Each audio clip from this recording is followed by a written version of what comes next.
Serbisyo Publiko. Aksyon Radio! Sa Bacolod, Aksyon Radio. Aksyon Radio!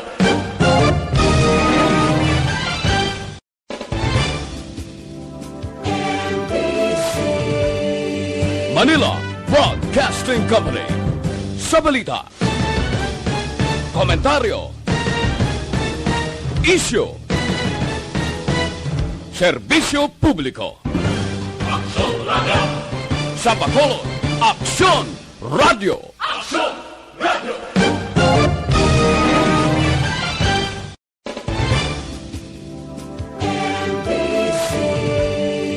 Manila Broadcasting Company. Sa balita, komentaryo, isyu, serbisyo publiko. Aksyon Radio! Sa Bacolod, Aksyon Radio. Aksyon Radio! Actual Reports, second portion. Di kalidad, kag madalong ng mga analisis sa pinakainit na balita sa bilog na probensya kag nasyon. Actual Reports, second portion. Patas kag balanse na komentaryo sa mga issues kag mga balita nga nag-aapekto sa mga pumuluyo sa adlaw-adlaw nga tanan. Action Reports, second portion. Upod sa veterano kag respetado nga komentarista, Aksyon Fred Salanga. Karon nga adlaw Biyernes pitsa 21 na bulan sang Mayo tuig 2021. Ano nga mga isyu kag balitang aton talakayon idulong ini sa aton sang D3 Bayo. Dako mabulig sa D3 Bayo sa pagkakasa mga kagaw nga nagtapik sa aton lawas. D3 Bayo tambal sa ubo sipon kag hilanat tag 14 pesos lang produkto sang klinika di alternatibo. Kag ginadulong man sa aton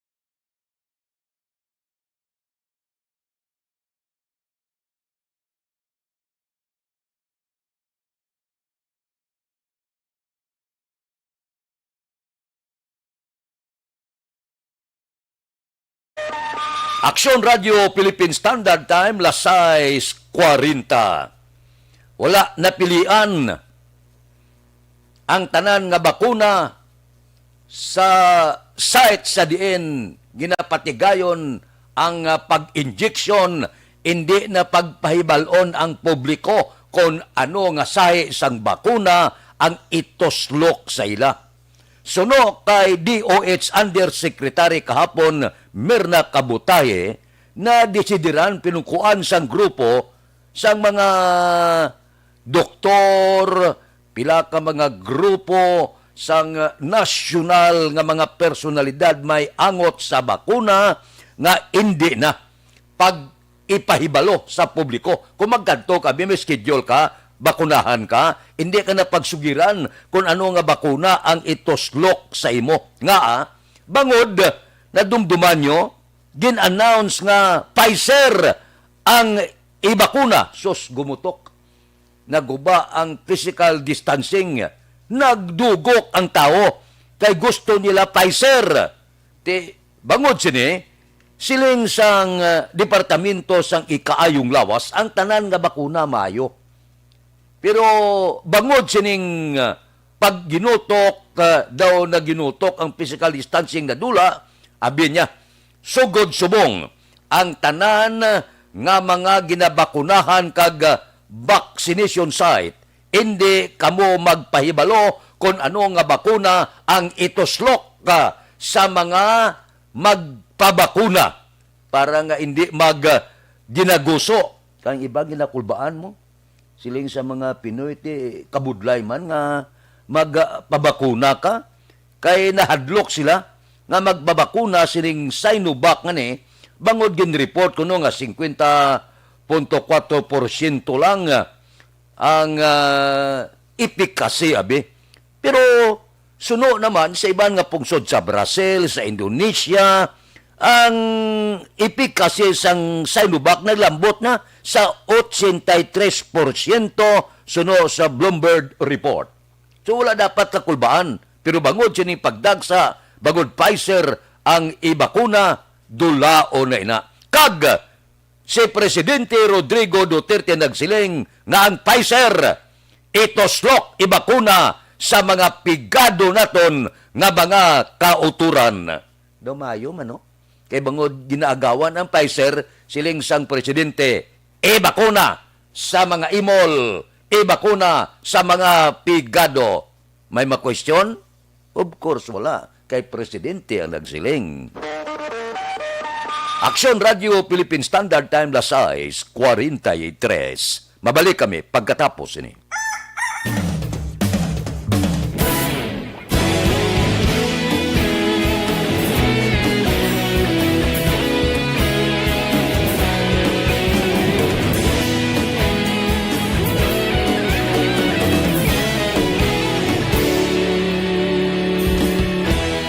Agapasumbanwa, mabugnaw nga hangin nagadapyan na.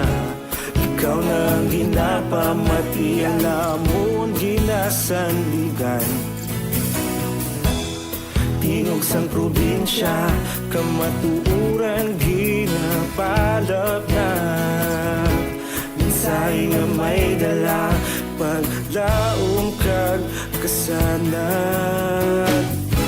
Tinuig na nagligan, ikaw gihapon ang ako nga istasyon. Sa pagbutlak sang adlaw, sa pagtuhaw sang biton. Mga balita nga dala inspirasyon. Aksyon radyo, bakulog man sa gihapon. Padayon aksyon radyo, bakulog saludo sa imo. Padayon aksyon radyo, salamat isa pagserbisyo. Patas kag balanse, matuod nga mensahe, wala sang hinadang pilihan. Padayon aksyon radyo.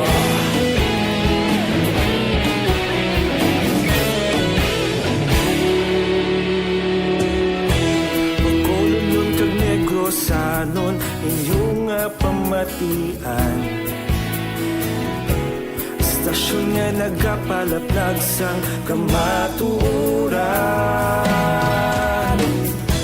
Mabakod nga prinsipyo, reporter handa sa serbisyo. Kahapon, karon kag sa gihapon, kita magapadayon. Tinuig na nagligan, ikaw gihapon ang ako nga istasyon. Sa pagbutlak sang adlaw, sa pagtuhaw sang biton. Mga balita na may dala inspirasyon. Aksyon radyo, bakolon man sa gihapon. Padayon aksyon radyo, bakolon saludo sa imo. Padayon aksyon radyo, salamat sa pagserbisyo. Patas kag balanse, matuod na mensahe, wala sang ginadang piligan. Padayon aksyon radyo. Una sa balita, una sa aksyon, sa Bacolod Aksyon Radio. Una sa balita, una sa aksyon, sa Bacolod Aksyon Radio. Ikaulog na na'y sumsan ang mga kahintangan. Responsable na pagbalita, pagdayon na ipalak na. Malasig pero sigurado, aksyon na may dalagang palangga.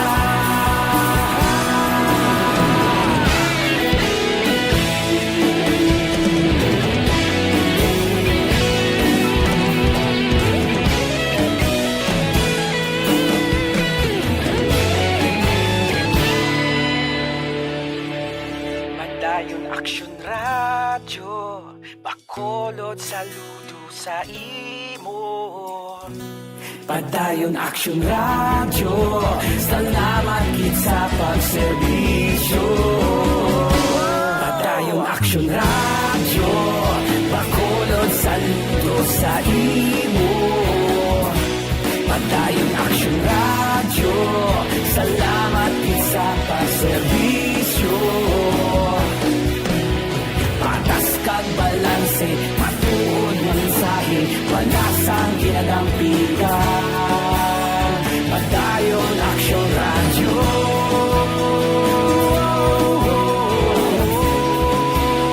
Padayon Action Radio.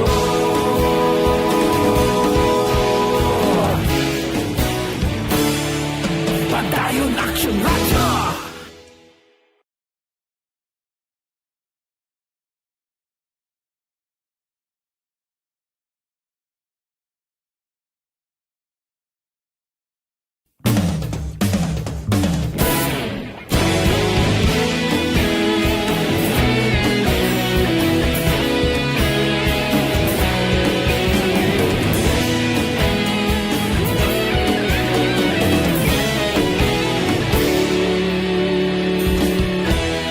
Agapasumbanwa, mabugnaw nga hangin nagadapyan na. Ikaw nang ginapamati ang lamon ginasandigan. Tingog sang probinsya, kamatuuran ginabalot na. Mensahe nga may dala, paglaom kag kasanan. Philippine Standard Time, las 6:49 sa ikadwa nga kahigayunan. Ang opisyal sang PNP kahapon nagpangayo dispensa pasensya para sining isyo sang profiling, red tagging sa mga organizer sang community pantry. Ini ang 6,000 na ini ang nagtinubo-tubo nga mga uhong sa bilog nga pungsod Pilipinas sang suguran ini ninon nga gintuko dito sa Maginawa Street sa Diliman, Quezon City. Nangin kontrobersya man ni Nono. May mga red tagging kag iban pa. Te suno kay Brigadier General Vicente Calanuga, hipi sang PNP Human Rights Affairs nga opisina, silinya sa mga mamalida durante sa hearing sa Kamara nga wala sang pulisa o kon intensyon sa pag-profile kay Ana Patricia Noon kag iban pagid nga mga pantry organizer. Tisiling sang PNP gapangayo sila dispensa. Gapangayo sila pasensya bangod sining nangin kontrobersyal ang mga community pantry sa bilog nga pungsod sang Pilipinas. Siling sang mataas nga opisyal sang PNP, inasiguro nila nga hindi na ini maliwat pa. Kung madumduman, nagligad nga adlaw, nabasulan pang media, nga daw kuno ginpadako sang media ang isyo. Ang media yan nag-report lang, ginred tagging kag profiling, pagkatapos gin-report sa media do kami pamalain, ang media panginbasol, nyaman ginpadako gin ang balita mo, ginpadako ang isyo. Wala man to ginpadako, ang husto-husto lang, hindi lang nga tuod na, sila ni Parlade. Pagkatapos daw ginbalik pa sa media, nya agad nila padako ang isyo, wala nagdako ang isyo, kundi kamo ang nagpadako sa isyo, kay matuod din man nga ginred tag ninyo ang pila ka mga community pantry. Pagkatapos yung report sa media, binalikan nila man ang media niya, ginhimo lang nga isyo dako, ining natabo sa mga community pantry. Wala, ginbalita lang sa media. Kay balita, ina mo, alang-alang mo taguon, kay dako na nga balita, bulig sa aton mga kauturan, nga ginagutom ka ginakulang. Anay kay ibalita, daw kami pangbalain, daw amon pasala, kalain. Aksyon Radio Philippine Standard Time, las 6:52. Mabalik kami pagkatapos ini.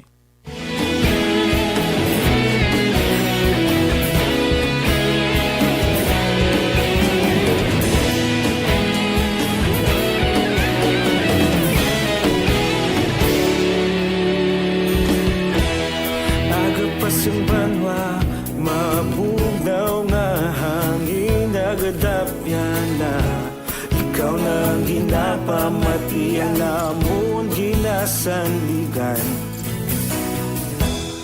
tingog sang probinsya kamatuuran ginapalap na minsay nga may dala paglaom kag kasanag Tinuig na nagligan Ikaw gihapon ang ako nga istasyon Sa pagbudlak sang adlaw Sa pagduhaw sang biton Mga balita nga gala inspirasyon Aksyon radyo Bakolog man sa gihapon Padayon aksyon radyo Bakolog saludo sa imo Padayon aksyon radyo Salamat sa pagserbisyo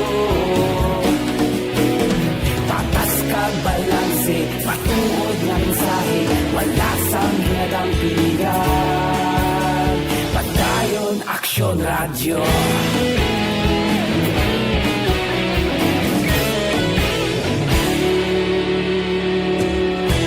Pagkulong kag negro sanon inyong pamatian Stasyon nga nagapalaplag sang kamaturan Mabakod nga prinsipyo Reporter handa sa serbisyo Kahapon, karong kag sa gihapon Kita magapadayon Tinuig na nagligan Ikaw gihapon ang ako nga istasyon Sa pagbutlak sang adlaw Sa pagtuhaw sang bituon Mga balita na may dala inspirasyon Aksyon radyo Bakolon man sa gihapon Padayon aksyon radyo Bakolon saludo sa imo Padayon aksyon radyo Salamat sa pagserbisyo Patas kag balanse Matuod nga mensahe Wala sang ginadampilikan Padayon aksyon radyo Una sa balita, una sa aksyon. Sa Bacolod Aksyon Radio. Una sa balita, una sa aksyon. Sa Bacolod Aksyon Radio. Kaulog na na'y Sinsang anong kahintangan Responsable na pagbalita Pagdahil na ipalak na Malasig pero sigurado Aksyon na may dalang pagpalanggan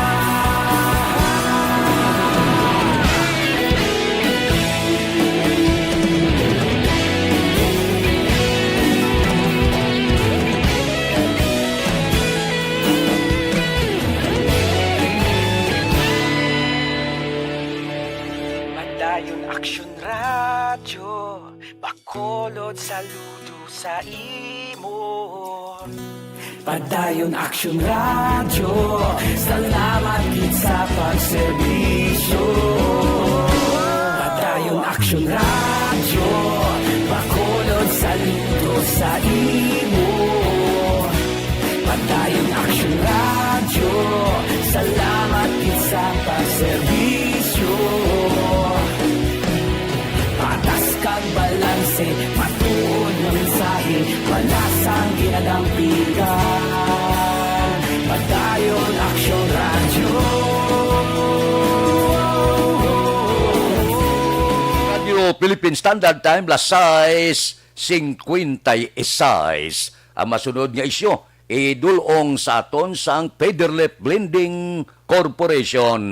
Napaybalo ang Federlip Blending Corporation kag Metropole Blending Corporation, isa lang ini sila. Kag nagatanyag sila sa masunod, ATM kag bonus loan, SSS kag GSIS pension loan, real estate mortgage loan, chattel mortgage, car or truck finance loan, construction kag house renovation loan. Ang Federally Lending Corporation nahamtang sa second floor Carmen Building, Lizares Avenue, Bacolod City.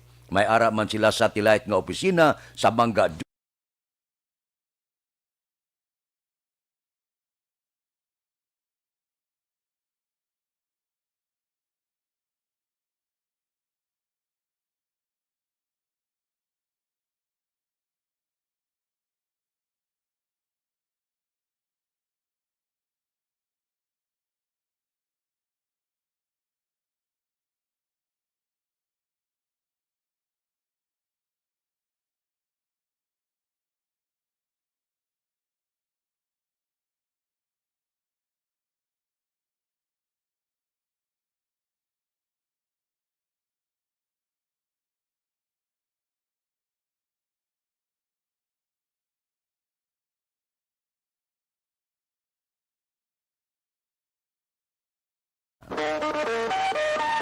Aksyon Radio Philippine Standard Time lasay 58 kadasig sa oras, no. May ipanumdom na ako sa inyo ang Pinoy kampyon nga negosyante mo. Balo kamo kung anong natabo. Kuding Christmas ni ginausarte isa lang ipilak na ton, isa ipilak sa basurahan. Ano man yang nga disgrasya nga may nagatipon gali ya. Labhan lang nila. Pagkatapos ibalik sa merkado, ginabaligya. Perting Pinoy, no? Abilidaran gidya. Sabi siya na maguna-una na nga hindi na bago. Kaya isa lang usaron mong kita mausar, isa lang pilakta. Butang sa basurahan. Sus, maayong ila ideya. Ang tanan nga basurahan, ginasubli nila. Kwaon mga Christmas ni, laban, daw bago gapon tulukon. Tapos, kung ano dang ideya nila, nga daw gwapo ang tsura, iladlad yapon sa merkado, ibaligya sa publiko. Baw ano man nga, bilib makos Pinoy, no? Ang abilidad sang Pinoy, dubudlay, sundon. Amo lang galing na, abilidad nga palpak ni. Hamak mo yang nga ginpilak mo na. Pagkatapos, ibalik sa merkado, laban lang, repasuhon makadali. Por Dios, por Santo, basi mabiktima ka mo, halong. Aksyon Radio Philippine Standard Time, lasay 59. Mabalik kami pagkatapos ini. Hello, my name is Ron Antry. Bakit kailangang magpabakuna? Bakit nga ba vaccination?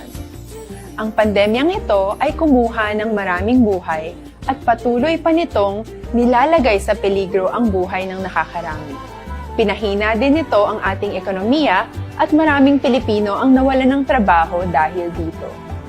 Sa pagkatuklas ng bakuna laban sa COVID-19, nagkaroon tayo ng oportunidad na malabanan ang pandemyang ito. Sa tulong ng mga bakuna, ay may iwasan natin ang sintomas ng impeksyon at posibleng maiwasan din ang malalang impeksyon at matigilan ang pagkalat nito. Gayunpaman, gaya ng iba pang mga bakunang ginagamit sa nagdaang dekada, ang abilidad nitong protektahan ang ating komunidad ay tataas lamang kung hindi bababa sa 70% ng ating populasyon ay bakunado. Halimbawa, kung ang iyong barangay ay mayroong 100,000 katao, hindi dapat bumaba sa 70,000 ang dapat mabakunahan upang matiyak na proteksyon ang buong komunidad. Kaya ating tandaan, ang pagbabakuna ay hindi lamang para sa iyo o sa iyong pamilya. Ito ay para din sa iyong barangay, lungsod at probinsya. Tara, sa Vida Vaccination! Aling mga bakuna ang gagamitin sa Pilipinas? Sa ngayon, may limitadong supply ng bakuna sa buong mundo. Sa katunayan, halos 80% ng stock sa buong mundo ay nabili na ng mga mayayamang bansa. Dahil dito, walang iisang kumpanya ang maaaring mag-supply ng 110 million na bakuna sa Pilipinas, kaya naman nakikipag-usap ang ating gobyerno sa 7 manufacturers.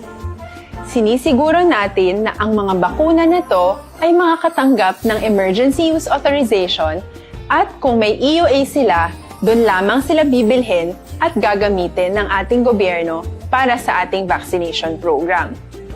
Nagbibigay ang EUA ng assurance o katiyakan na ang bakuna ay dumaan sa masusing pagsusuri at nirerekomenda ng mga independent na eksperto sa atin.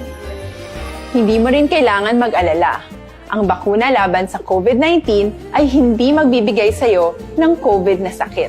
Tara sa Vida Vaccination. Magkano ang babayaran ko para mabakunahan? Ibibigay ng gobyerno ang bakuna ng libre. Wala kang dapat bayaran para magpabakuna. Tara sa Vida Vaccination. Sino ang unang makakapagpabakuna? Dahil kailangan nating masiguradong patuloy na makakapagtrabaho ang ating health system para maalagaan tayo, ang mga medical frontliners ang unang makakatanggap ng bakuna. Susunod dito ay yung mga eligible na senior citizens dahil sila ay nasa greatest risk ng severe infection o kamatayan. Alam natin ito dahil sa ating lokal na datos na mas mapanganib ang COVID-19 sa mga matatanda.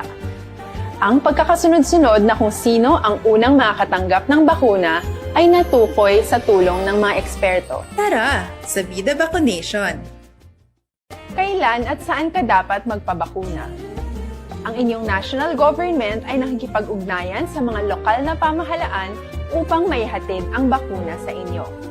Ang lokal na pamahalaan or LGU nyo ang maghahanda ng pagpaparehistro at pag-ayos ng schedule ninyo sa pagpapabakuna. Mangyaring abangan ang anunsyo at instructions na magmumula sa inyong mga mayor or governors ukol dito.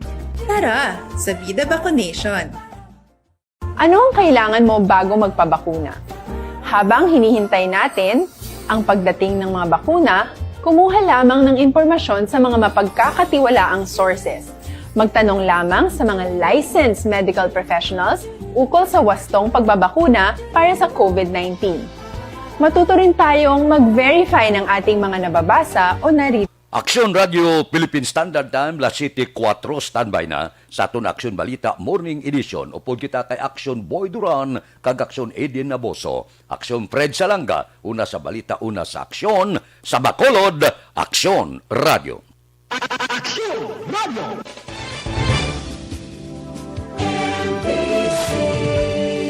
Manila Broadcasting Company.